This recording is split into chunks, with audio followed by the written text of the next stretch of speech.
Jake Paul and Anderson Silva will fight on Saturday in Arizona. Sports Illustrated's Chris Mannix spent time with Paul during his training. Chris, here's what we got for this bout. Paul, he's undefeated. Silva, UFC legend.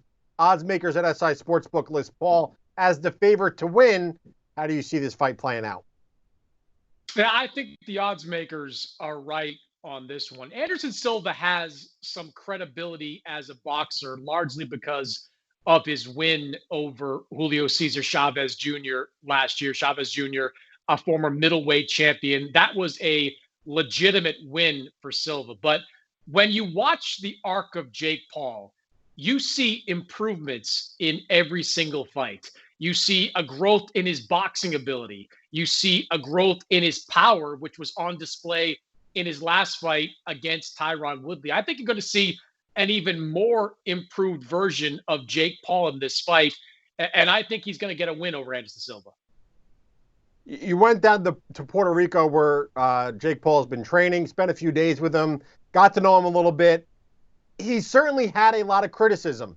He's not a real boxer, questions about the quality of his opponents. But based on your article that's published on sportsillustrated.com, si.com, it really came across that Paul takes his boxing career very seriously. And not only that, he wants to become a world champion one day. Yes, he does take it seriously. When I was down in Puerto Rico, I was struck by how disciplined he was. Every hour of every day is basically accounted for. He has a live-in chef that prepares all his meals. He brings in world-class sparring partners. He has worked with a guy like Steve Cunningham, a former two-time cruiserweight champion.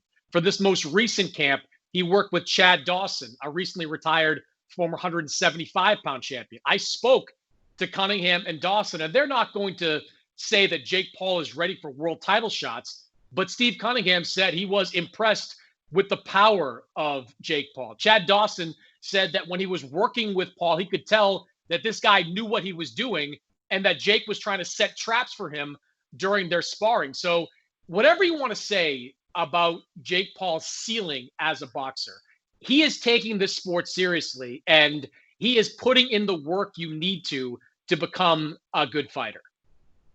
You pointed out some irony in comparing his career path to some others, right? Canelo Alvarez didn't really, his 13th pro fight where he had an opponent with a winning record. And then you made a great point saying, Paul you're seeing his career start off by headlining pay-per-view events in front of packed arenas. So is that just like the different pathway that is kind of leading to some of the criticism, maybe unjustified? There is an incredible hypocrisy when it comes to the criticism of Jake Paul's opponents. You look at the opponents of some of the best fighters in boxing, guys like Gervonta Davis, Canelo Alvarez. Early on in their career, they were fighting guys with mediocre records. In Gervonta Davis's sixth pro fight, he fought someone with a record of 2-8-1. Sergio Mora, my broadcast partner over at DAZN, someone I'm very close with, he is a vocal Jake Paul critic, but his resume is ludicrously bad when it comes to the first 10 fights of his career. I mean, it is a time-honored tradition in boxing to build the resume of young fighters you're invested in against lesser, inferior opponents. Jake Paul is doing nothing different than what other promoters and other fighters have done. He is just doing it in front of packed houses on televised pay-per-views, whereas these other fighters were doing it in empty arenas on untelevised undercards. How good can Jake Paul really be? That's the question that Chris Mannix asks and answers in his article that is up on si.com. Paul Silva should be a great match. Thanks for the analysis, Chris. You got it.